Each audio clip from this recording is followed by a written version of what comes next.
For pouches collections. அது மட்டும் கிடையாது, அடுத்து மேக்னெட் கலெக்ஷன்ஸ். ஸோ மேக்னெட்லாம் எங்களுக்குலாம் சின்ன வயசுல கிடைக்கிறது ரொம்ப ரேர். இந்த மேக்னெட் எடுத்துட்டு மண்ணில் போட்டு பெரட்டி அந்த மேக்னெட் தூளை கண்டுபிடிக்கிறதுக்குள்ள போதும்னு ஆயிரும். பட் இப்போ வர கிட்லலாம் உங்களுக்கு ஸ்மார்ட்டாவே அதுவும் சேர்ந்து வருது. நீங்க பாருங்க ஒரு கிட்டுக்குள்ள என்னென்ன இருக்குன்றத.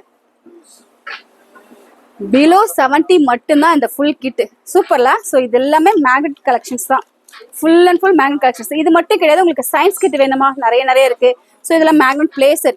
அடுத்து எங்க ஷாப்ல எவ்வளோ எடுத்தாலும் எங்களால இந்த ப்ராடக்டை மட்டும் சமாளிக்கவே முடியல. பிகாஸ் வர்றவங்க எல்லாருமே 10, 15, சில பேர் 35, 40 கூட வாங்கிட்டு போறாங்க. அவங்க கிளாஸ் பசங்களுக்கு ஒரு மோட்டிவேஷனா இருக்கும். பிகாஸ் இது வந்து பாத்தீங்கன்னா லாலிபாப் கேண்டி பென்சில். இதோட எரேசர் தீம் வித் பென்சில் கலெக்ஷன்ஸை பாருங்க. ஃபுல்லா ரீஸ்டாக் எடுத்துட்டே இருக்கும். அதுவும் பெஸ்ட் பிரைஸ்ல கிடைக்கிறதுனால இது எல்லாமே ரொம்ப ஃபாஸ்ட் மூவிங் ப்ராடக்ட். இந்த மாதிரி கலெக்ஷன்ஸ் எல்லாம் பார்க்கணும்னு நினைச்சீங்கன்னா இது எல்லாமே நம்ம சமயபுரம் நியூ சூப்பர் ஸ்டோருக்கு வாங்க நினைச்சீங்கன்னா ஷாப்போட லொகேஷன் சமயபுரம் 4 ரோடு ஆச்சு ஜஸ்ட் அப்படியே ஆப்போசிட் வந்து பாருங்க. இன்னும் நிறைய கலெக்ஷன்ஸ் எல்லாமே இருக்கு. முக்கியமா நம்ம பட்ஜெட்ல இருக்கு. வீடியோ பிடிச்சிருக்கா லைக் பண்ண சப்ஸ்கிரைப் பண்ண மறந்துடாதீங்க. தேங்க்ஸ் ஃபார் வாட்சிங்.